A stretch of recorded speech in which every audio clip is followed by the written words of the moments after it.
Nós sabemos na doutrina espírita que a morte não existe no seu sentido literal. Portanto, dizemos que Kardec matou a morte. Mas é um tema que gera muitas dúvidas e muitas angústias ainda nos corações das pessoas, principalmente com relação àqueles que amamos quando partem. Para abordar esse tema, o nosso querido, essa presença renovada aqui no programa Transição, nosso querido Divaldo Pereira Franco. Obrigada pela tua presença, Divaldo. Muito obrigado. E a questão é essa, qual a sua opinião com relação à questão da morte, com relação à angústia que as pessoas sentem diante da morte dos seus entes queridos? Essa angústia é inevitável, porquanto a ausência física produz uma grande lacuna na emotividade da criatura humana. Muitas vezes nós temos um animal de estimação e ele morre, fica um vazio muito grande em relação à criatura humana por causa da afetividade, da convivência, do relacionamento. A morte é indubitavelmente uma grande desafiadora das nossas emoções. No entanto, se considerarmos a vida do mundo espiritual para a Terra, a jornada terrestre nada mais é do que uma viagem à escola de aprendizagem terrestre. Se nos conscientizarmos dessa transitoriedade, iremos preparando-nos para o momento da saudade. Quando advier a morte do ser querido, conceituarmos que isto não é o fim, não se trata do aniquilamento. O Espiritismo, felizmente, demonstra, através da experiência mediúnica pela comunicabilidade dos seres queridos, que morrer é somente transferir-se de uma vibração para outra, de uma realidade orgânica para uma realidade transcendental. Então a morte perde toda aquela magia, aquele mistério, aquele significado de destruição, aquele adeus para sempre, ou como dizem algumas religiões, em que as almas vão para determinado lugar eternamente, produzindo uma separação de natureza perpétua. Felizmente, como você disse muito bem, Allan Kardec matou a morte e demonstrou que a morte de natureza orgânica é a libertação do ser espiritual. E Divaldo, o que acontece com o espírito quando a morte vem? De acordo com a vida de cada qual, assim também a morte. A morte é a transição do mundo físico para o espiritual. Quando nós nos vamos deitar e perdemos a consciência, podemos simbolizar isso como a nossa morte biológica. O despertar no dia seguinte estará acompanhado às nossas reminiscências do antes de adormecer. As pessoas tranquilas, que têm uma realidade objetiva saudável, uma boa comunicação pela afetividade, despertam em paz. Deveremos sempre recordar da misericórdia de Deus. Os seres queridos aguardam-nos além-túmulo. Se nós, por acaso, temos uma vida digna, ei-los que nos recebem com júbilo. Mas se preferimos uma vida de acidentes emocionais, de transtornos comportamentais, de sensualidade, é claro, que ficamos mergulhados nessas vibrações deletérias e permanecemos um largo período de perturbação. O morrer é a consequência natural do viver. E o despertar no além será o resultado natural de como se adormeceu. Você falou a respeito do significado da vida. Então agora quer dizer que quando a pessoa encontra um significado na vida dela, isso se reflete no pós-morte. A importância do significado da vida, Divaldo. É o que mais me impressiona na logoterapia, na colocação de Viktor Frankl, é exatamente propor-nos um sentido existencial. As pessoas, às vezes, atravessam toda uma jornada física sem dar-se conta de que é temporal e que se vai acabar. Acabar no sentido imediato. Mas quando nós temos um ideal, temos um significado, um objetivo qualquer, a vida é feita de encantamento, enriquece-se. Os valores são muito dignificantes. Não nos damos conta do passar do tempo e quando advém a morte, continuamos, porque perdemos apenas a carcaça e continuamos na busca dos objetivos. Muitos espíritos que estão para reencarnar-se dizem-me, da sua alegria imensa, porque vão dar continuidade a tarefas que ficaram interrompidas com a morte. E numa página linda do Evangelho segundo o Espiritismo, São Vicente de Paula diz: quando ele abandonou o corpo, a ação da caridade na organização da entidade que seria chamada Vicentina, a sua imensa alegria no além era ver a sua obra continuar, portanto, o seu objetivo, as pessoas dedicarem-se à prática da caridade. É indispensável no objetivo existencial. E dentro desse tema, que entre os muitos livros que você psicografou, que livro a pessoa poderia encontrar uma reflexão a respeito desse tema? Um dos primeiros livros nossos é muito interessante. Chama-se Além da Morte. A primeira diretora da Mansão do Caminho desencarnou inesperadamente de uma problemática cardiológica. E anos depois, aproximadamente 4 anos, ela voltou para escrever uma carta à filha, contando como havia despertado. Essa carta parecia uma novela, porque em cada reunião ela adia mais um capítulo e se transformou num livro muito interessante, porque narra das suas expectativas, as suas aflições, a maneira como se deu conta de quanto poderia ter feito na Terra em objetivos dignificantes e não o fez, mas também as promessas de dar continuidade no além, aquilo que ficou interrompido aqui na Terra. Divaldo, e já que estamos falando sobre as religiões também, como é que as religiões poderiam auxiliar as pessoas a se prepararem para a morte? Ocorre que a morte é tão detestada que nós mascaramos. É como uma pessoa dizer: perdi um filho, perdi meu marido. Mas ninguém perde, transfere. Até Freud, quando ele escreveu um livro no ano de 1900 chamado Melancolia, ele fala sobre a perda e diz a perda de uma pessoa querida. Ora, esta era uma visão materialista. As pessoas se transferem. Portanto, seria ideal desde cedo usar a palavra correta: morte, desencarnação, falecimento, para nós criarmos o hábito e as religiões acenarem-nos com a vida abundante depois da morte. O conceito do juízo final é tão aniquilador. Ficar dormindo perpetuamente quase, até o grande despertar, no qual uns vão para um lado, outros vão para o outro e não mais se encontram. Então isto realmente fere a sensibilidade do afeto. Quando as religiões se voltarem para dizer que a vida física é uma breve experiência, o reencontro é o fenômeno natural da nossa existência de natureza imortal, nós nos adaptaremos melhor ao conceito da morte. Agora falando especificamente dos espíritas, né? Da religião de maneira geral, mas os espíritas também nós encontramos, mesmo tendo ciência, mesmo sabendo da transitoriedade, mesmo sabendo do fenômeno da desencarnação, ainda existe muito medo. A que se deve? Primeiro ao atavismo, depois ao instinto de conservação da vida, o que nos dá este receio para prolongarmos a existência. Mesmo com este medo da morte, qualquer fator de distúrbio comportamental, o indivíduo opta pela morte, demonstrando que o medo às vezes é necessário para impedir esse ato, mas também porque muitas vezes o companheiro que se adentra no movimento espírita não deixa que o espiritismo se adentre no seu comportamento, não estuda as obras de Allan Kardec. Para poder ter a certeza, é natural que haja um receio, que o indivíduo realize algumas interrogações, que tenha uma certa curiosidade de como será, porque se olvidou da vida espiritual durante a reencarnação. Mas quando nós adquirimos a certeza de que a vida continua, é um suave despertar. A morte constitui até uma bênção. Por isso que a doutrina espírita sempre está abordando a questão desse intercâmbio entre desencarnados e encarnados, para que nós nos adaptemos e consideremos que a morte é um passaporte para a vida. E ainda você falou a respeito das obras, que a pessoa estude sobre esse tema. Onde é que as pessoas podem encontrar dentro da doutrina, em que obras específicas sobre esse tema da desencarnação? Principalmente o Livro dos Espíritos, que é uma obra filosófico-científica, mas com uma abordagem extraordinária. Começando com Deus, vai lentamente estudando a vida física, a vida espiritual, as reencarnações, o morrer, o despertar, as perturbações espirituais.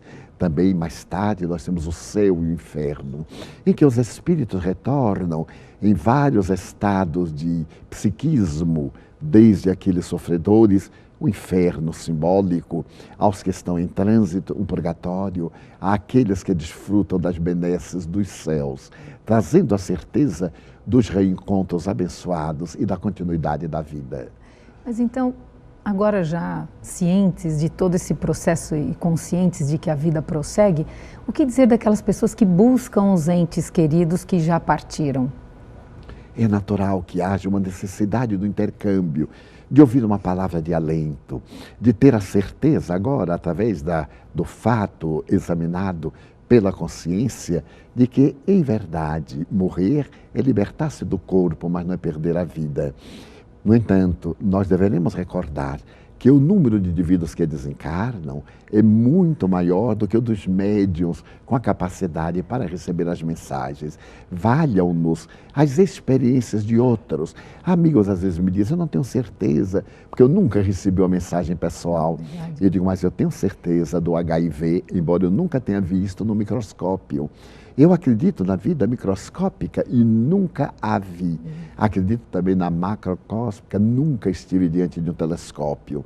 Então é natural que os fatos que iluminaram as vidas sejam também a claridade que a minha vida me ilumine.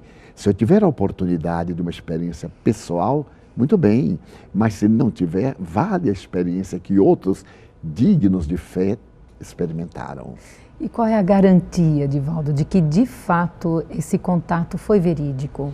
Desde Jesus, ou antes de Jesus, através da paleontologia, nós constatamos que o ser, mesmo primatas, no processo da evolução, já cultuava a memória dos seus mortos que voltavam. Em muitas cavernas foram encontrados vestígios do culto aos mortos e da presença deles. E hoje, através da intuição que todos nós possuímos e da própria realidade da lógica, porque a vida gastaria 2 bilhões de anos para constituir um corpo desse e levá-lo ao aniquilamento, se tudo na vida é um fenômeno de transformação.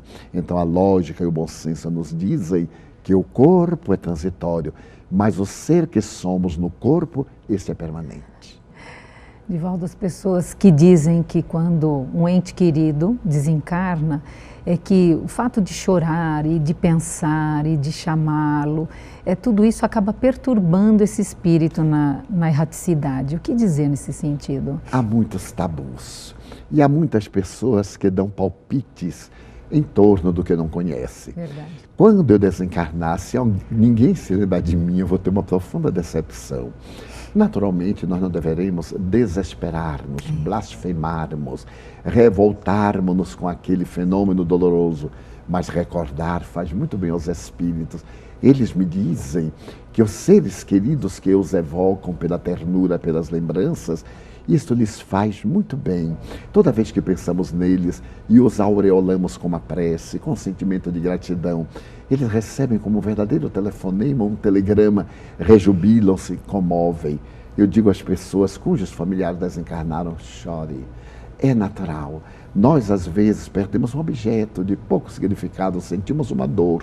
Um animal morre, nós sentimos saudade e choramos um ser querido, é natural. Não nos devemos desesperar, nem blasfemar diante da divindade. E sempre agradecer ao ser querido pelo tempo que ele conviveu conosco, as horas ditosas que nos ofereceu, evitarmos recordar-nos dos momentos de dor, a tragédia, se por acaso foi uma morte violenta, isto é secundário para a nossa lembrança. O importante é mandar-lhe uma mensagem de carinho, de gratidão e pedir-lhe espere por mim. Divaldo, muitas pessoas me dizem assim, mas Delmar, eu não consigo esquecer os instantes dolorosos no hospital, aqueles últimos dias, as últimas horas, ou como um acidente grave, não me sai da cabeça, aquelas últimas imagens tristes e dolorosas. E quando eles lembram desses momentos, não é? Como é que elas podem trabalhar para transformar essa fixação, Divaldo? Há na criatura humana uma tendência ao masoquismo, a cultivar as ideias perturbadoras, a fixar-se naqueles momentos de dor e de angústia. Eu me encontrava numa feira do livro em Porto Alegre em praça pública. É considerada a maior feira do livro em espaço aberto da América Latina.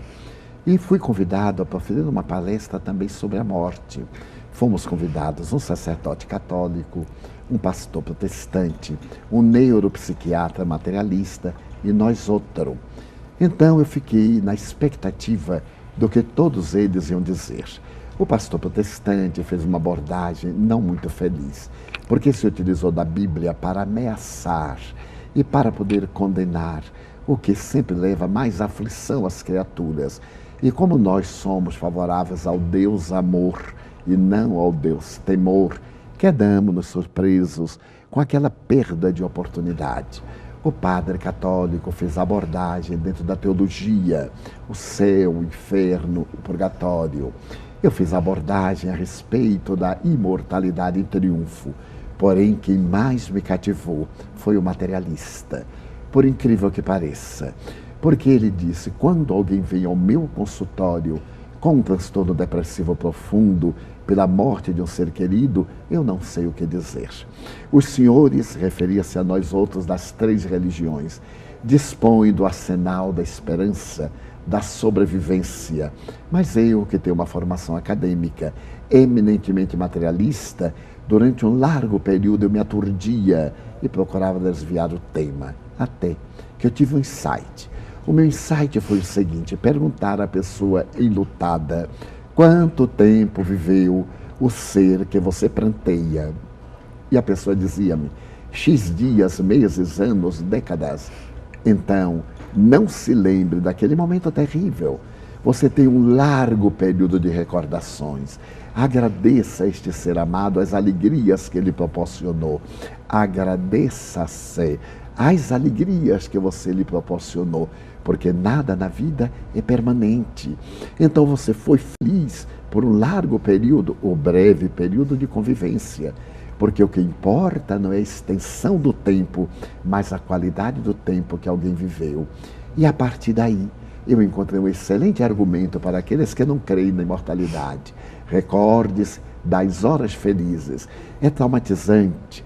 Leva à depressão, à evocação da pessoa entubada no hospital, aquele perder as sensações, apagar as emoções, apagar a lucidez e, por fim, morrer. É doloroso, mas nós deveremos considerar que este fenômeno da morte realmente é o deslindar dos vínculos da matéria, porque o perispírito está imantado ao corpo em cada molécula das nossas hemácias e dos nossos glóbulos brancos. Então é natural que essa energia, para liberar-se, ocorra lenta e suavemente. Para quem acompanha, dolorosa. Para aqueles que aguardam, jubilosa. E lembro-me de um pensamento de Confúcio: vive a tua vida de maneira triunfante, porque quando tu nasceste, todos sorriam e tu choravas.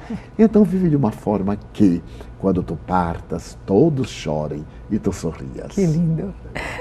Divaldo, e aquelas pessoas que nesse momento estão, por contingência e contexto da vida, próximo a um leito onde a pessoa está, pela medicina, nos seus últimos dias, um processo terminal. Qual é a postura daquele que está ao lado de quem já se sabe que está para entrar na desencarnação, Divaldo? De respeito pelo indivíduo. Muitas vezes os profissionais de saúde, de tal maneira estão acostumados com o fenômeno da morte, que por automatismo não dão importância. Se o nascer no corpo é tão cercado de carinho, de expectativas, vai chegar o dia em que todos nós, de todas as áreas, iremos considerar o momento da morte como sendo também digno do maior respeito, da maior unção, porque a pessoa está libertando-se de uma trajetória para entrar no país da sua consciência. Se trata de um profissional de saúde, mesmo tarimbado como se encontra, considerar que aquele ser recebeu talvez o melhor dos serviços médicos, mas dar-lhe um pouco de carinho, um pensamento de ternura, cooperar para que o processo de deslindamento da matéria seja suave. E se for da família, cerrar os olhos, orar, desejar-lhe uma boa viagem de retorno, como diziam os gregos, que a barca de Caronte leve-o através do rio Létes, para o outro lado. A moeda de ouro que eu vou colocar no seu cadáver para pagar a Caronte é a minha ternura, a minha gratidão. Isto faz um grande bem.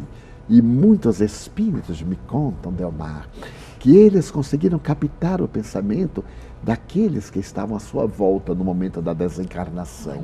E quando se viram livres da matéria, no momento em que foi seccionado pelo espírito o último vínculo do centro coronário, eles experimentaram uma grande leveza e uma psicosfera de paz graças aos pensamentos daqueles que os acompanharam durante a partida. Que coisa linda, Divaldo. É verdade. Lembrando o Chico Xavier, agora, quando chegar a nossa vez, né, a importância do preparo para o momento da desencarnação, eu lembro dele dizer sempre assim, a questão não é quando morrer, mas como, né, fazer o processo da desencarnação. E o nosso preparo, Divaldo, quando chegar a hora? Eu sempre, quando desperto pela manhã e abro a janela do meu quarto, eu digo assim, meu Deus, muito obrigado por estar novamente aqui. Então eu me movimento, procuro mover alguma coisa para ver se atende ao meu impulso físico. Então eu digo, meu Deus, ainda estou no corpo. E diariamente, quando desperto, após este momento de reflexão, de saudação da vida, eu digo, se por acaso eu estivesse desencarnado, como eu me encontraria? Criarmos um condicionamento quase automático para estarmos lá, o cá, em paz de espírito. Narro as tradições franciscanas que o pai Francisco, quando estava trabalhando no jardim, um dia acercou-se-lhe o frei Leão e lhe perguntou ternamente, meu pai, você está trabalhando tanto, eu gostaria de perguntar, se você soubesse que ia morrer hoje à tarde, o que é que você faria? Eu continuaria capinando o meu jardim. Então nós devemos capinar o jardim dos atos, sempre com essa perspectiva que de repente nos transferiremos. Eu estou numa idade avançada e então eu penso com tanta naturalidade que tenho receio de não cultuar por antecipado o momento da partida, adaptando a mente, preparando, não me deixando prender essa sensualidade do prazer pelas coisas, pelas pessoas, para facilitar o desdobramento. É uma questão de hábito mental. Divaldo, em que livro de Joana de Ângeles nós podemos encontrar também reflexões para esse momento tão importante, seja da nossa ou de uma desencarnação de algum ente querido próximo? Recentemente, Joana de Ângeles publicou um livro muito interessante. Maravilhoso. Ela intitulou Em Busca da Verdade. Então ela faz uma análise da fissão que houve no psiquismo do indivíduo, a eleição do bem e do mal, Eros e Thanatos, mas também a necessidade de se preparar para a morte, utilizando-se de belas parábolas do Evangelho de Jesus, particularmente a parábola do filho pródigo, para dar um conceito psicológico à volta. Então o filho pródigo vai voltar para casa, a casa além fronteiras do mundo.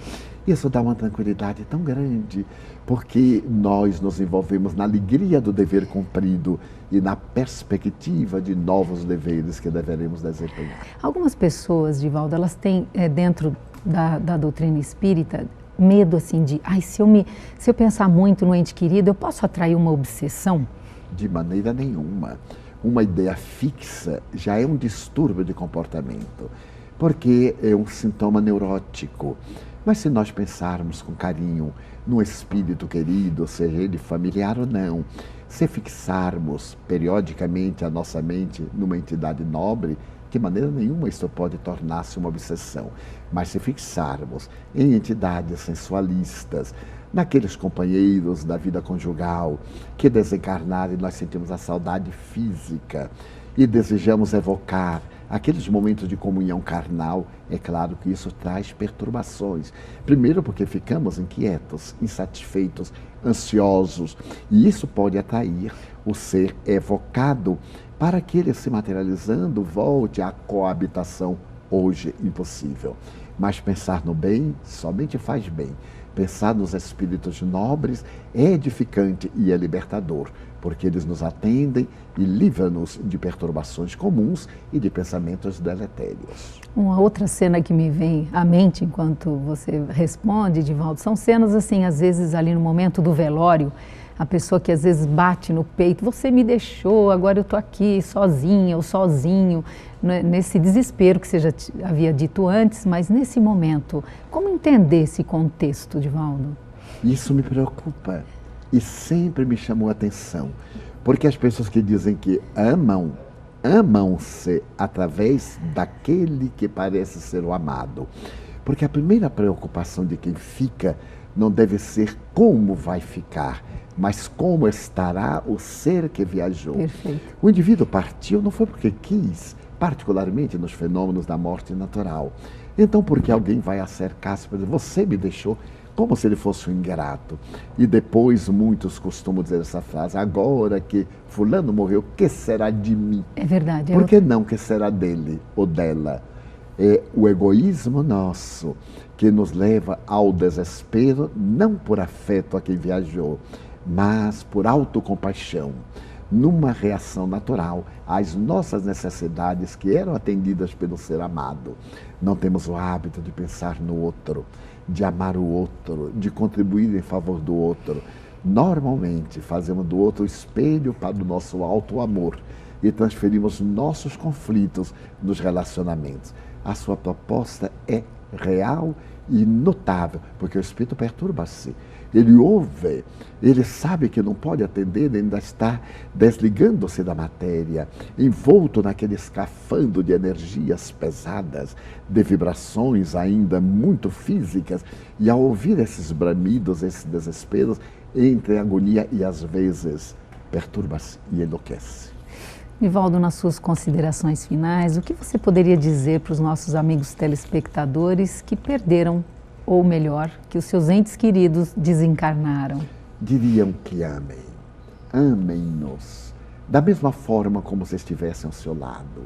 Contribuam com a sua ternura, dê-lhes a oração intercessória, digam-lhes da sua saudade, do seu carinho, eles ouvem. E muitas vezes, quando podem, vêm ou são trazidos pelos guias espirituais para minimizar a saudade. Os seres queridos que nos anteciparam na viagem da desencarnação vivem e amam-nos. Amemo-los também. Muito obrigado pela tua presença e participação, Divaldo.